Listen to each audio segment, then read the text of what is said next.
Welcome to Craft Extra. I'm Jeff, and today we're taking a look at my retro rocket PC and one of the most overpowered, underpowered graphics cards I've ever come across.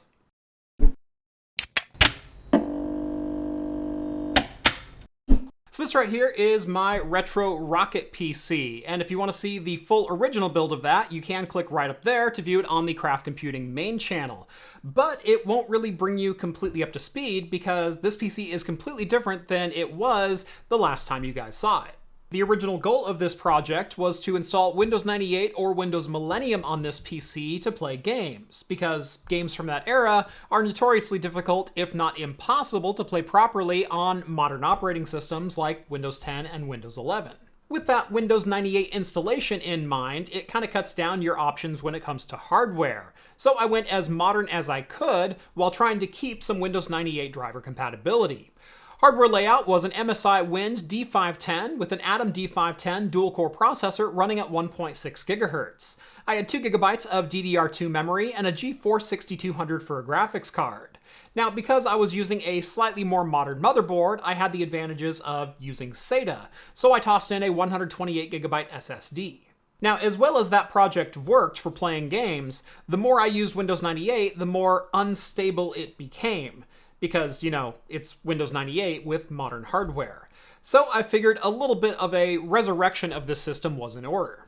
Installing Windows 98 and Windows Millennium never got me quite the results I wanted, as driver conflicts and incompatible hardware and some overall general instability meant I was spending more time troubleshooting this rig than playing retro games.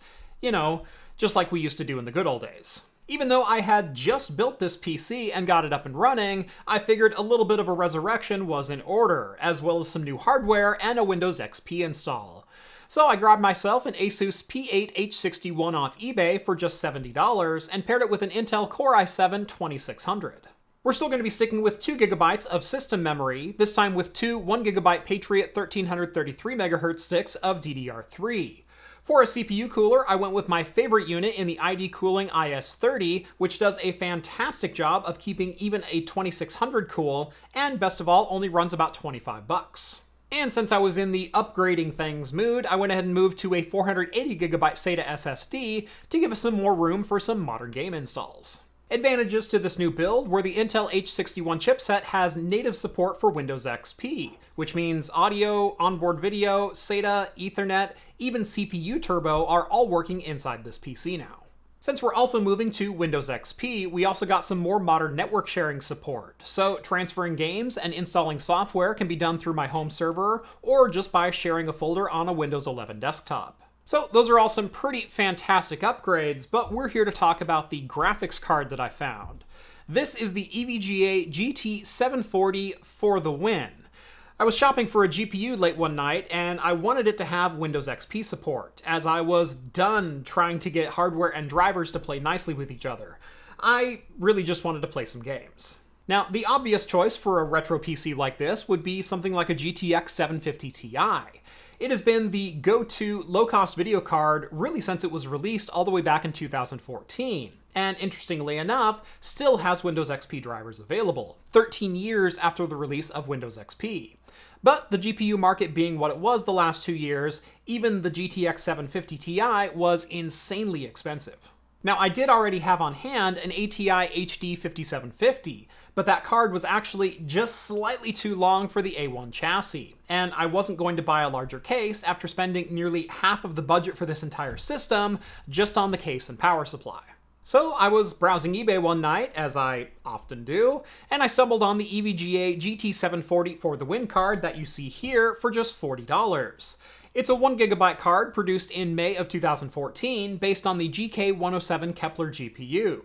Now, while it only has half of the CUDA cores and memory of a GTX 750 Ti, and it's also based on Kepler instead of the newer Maxwell architecture of that 750 Ti, according to benchmarks, it is still much faster than pretty much any period correct GPU of the day, scoring right around on par with an ATI HD 4870 or an nVidia GTX 260, both of which were very popular cards all the way back in 2008. So, not only would this card fit perfectly inside of this case, but it's just such an odd little card. First off, why did EVGA bother making a for the win variant of an entry-level gaming GPU? It's a card with only a 65 watt TDP, yet it also requires a 6-pin PCI Express power connector, possibly to allow motherboards that aren't capable of delivering 75 watts of power supply through a PCIe slot to be able to use this card. The base clock of a standard nVidia GT740 is 933 MHz, yet this For the Win card has the highest base clock of any variant at 1202 MHz, more than 25% faster. Memory is also significantly faster than most other GT740s at 1253 MHz, versus some others that are just at 900. Or worse yet, if you grabbed a DDR3 variant instead of one with GDDR5. Video output options are also fantastic versus more period-correct GPUs, with a pair of dual-link DVI ports and a single mini HDMI.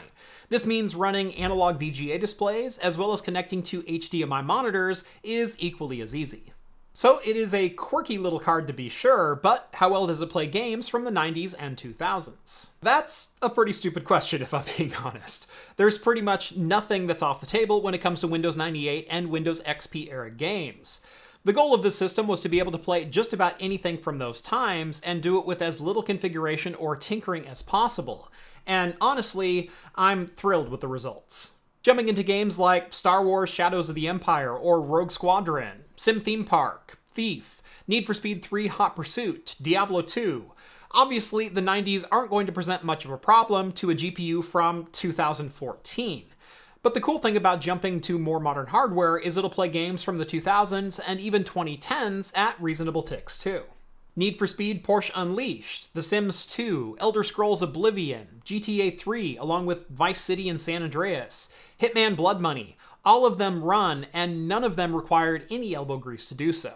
Heck, this PC even plays Crysis, which up until 2012 was not a guarantee on any graphics card.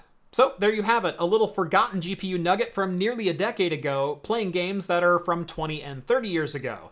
And yes, it hurts me as much to say it as it did for you to hear it. If you're interested in any of the parts from today's build, I will include as many affiliate links as I can down in the video description. Go give those a look, although you are going to have to piece things together based on availability both on Amazon and on eBay. But if you like this video, make sure to hit that thumbs up button and subscribe to Craft Extra if you haven't done so already. Thank you all so much for watching this one, and as always, I will see you in the next video. Cheers, everyone.